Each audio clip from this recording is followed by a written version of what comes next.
Hello traders, this is Johnny at welcome muli sa 1 Minute Market Mastery Pinoy Edition.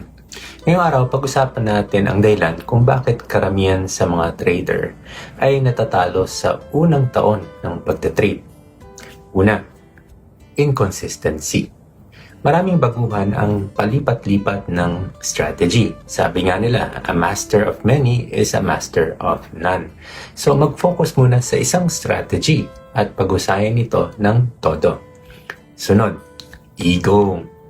Isang swerte-swerteng trade. Akala mo kung sino na. Biglang nag-risk ng 10 to 20% ng account. At boom, ayun, ubos sa ilang trade lang. Delikado ang ego. Panatiling nakatapak sa lupa at mag-ego check sa tuwing may panalo. Pangatlo, kawalan ng proseso. Kung may sistema kang gumagana at may metrics, sundin mo ito.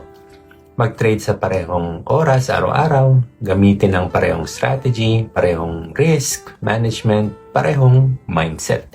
Iyan ang totoong proseso. Magtiwala ka rito at darating din ang resulta.